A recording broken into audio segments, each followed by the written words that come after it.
नमस्ते। हमेशा खुश रहो बिटियाओं। मैं JVN doctor S Bundela, professor, faculty of education and methodology, programme BEd second sem and BA BEd fifth sem, course pedagogy of civics, Jyoti Vidyapeeth women's university Jaipur Rajasthan से। Learners, हमने पिछले पार्ट में बात की थी कि निरीक्षण विधि क्या है और उस निरीक्षण विधि में उसका अर्थ क्या है और इसके अलावा उसके लक्षण क्या है, इन सब की हमने बात की थी। अब हम बात कर रहे हैं कि निरीक्षण विधि के संबंध में क्या क्या सावधानियां रखी जाए और इसका क्या लाभ है। तो प्रिकॉशंस एंड मेरिट्स, ये सभी हम इसमें देखेंगे। देखिए, सबसे पहले हम बात कर रहे हैं इंट्रोडक्शन को लेकर, एक प्रस्तावना। निरीक्षण विधि एक प्रकार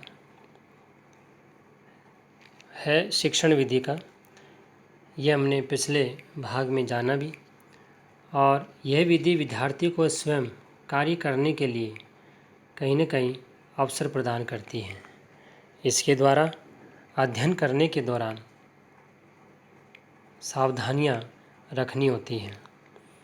पर्यवेक्षण विधि भी नागरिक शास्त्र शिक्षण में एक सहायक माध्यम होता है। अब हम बात कर रहे हैं क्या क्या सावधानियां निरीक्षण विधि के दौरान रखी जाए। इसमें निरीक्षण विधि के दौरान शिक्षक तथा विद्यार्थी को कुछ सावधानियों को भी ध्यान में रखना चाहिए। इसकी सफलता के लिए कुछ बातों को सुनिश्चित किया जाना अपेक्षित है, अनिवार्य है। अब इनमें जो सावधानियां हैं, इसमें सबसे पहला है कि इस विधि की सफलता के लिए ये ज़रूरी है कि विद्यार्थियों को निरीक्षण करने के स्वतंत्र अवसर दिए जाने चाहिए। अगर आप स्वतंत्र छोड़ेंगे तो वो अपने हिसाब से अच्छे से काम कर पाता है। दूसरा, शिक्षक को इस दौरान ऐसी परिस्थितियों का सृजन करना चाहिए कि बच्चे निरीक्षण के साथ उस वस्तु को जानने के लिए भी आतुर हो, तैयार हो। तीसरा, निरीक्षण के दौरान कार्यों को समझने का भी प्रयास करना चाहिए। केवल निरीक्षण तक की बात नहीं रहे, बल्कि विषय से संबंधित जो कार्य हैं उसको भी समझना चाहिए। चौथा, अंत में निरीक्षण किए गए कार्य से संबंधित प्रश्न भी पूछा जाना चाहिए, क्योंकि देखिए, जब तक क्वेश्चन नहीं पूछा जाएगा, प्रश्न नहीं पूछा जाएगा, तब तक उस किए गए काम का मूल्यांकन आसानी से नहीं हो पाता है। पांचवा, शिक्षक तथा विद्यार्थियों के मध्य संतुलित तालमेल भी जरूरी है। ये नहीं कि बच्चे को, विद्यार्थी को खुला छोड़ दिया, बल्कि शिक्षक को, टीचर को समय समय पर उस पर निगरानी भी रखनी चाहिए, देखना भी चाहिए कहीं दिक्कत तो नहीं आ रही है, काम तो ढंग से नहीं कर रहा है। अगर दिक्कत आ रही है तो उसका समाधान करना चाहिए, मार्गदर्शन करना चाहिए। तो ये बात हमने सावधानियों को लेकर की। अब हम बात कर रहे हैं मेरिट्स को लेकर, लाभ को लेकर, कि जो आपके निरीक्षण विधि है उसके क्या क्या लाभ है। तो मेरिट्स ऑफ सुपरविज़न मेथड, इसमें देखिए, सबसे पहला जो लाभ है, गुण है, मेरिट है, वो है शिक्षक इस निरीक्षण विधि का प्रयोग शिक्षा के सभी स्तरों पर कर सकता है, परंतु इसका उपयोग प्रारंभिक तथा माध्यमिक कक्षाओं में अधिक ज़्यादा उपयोगी है।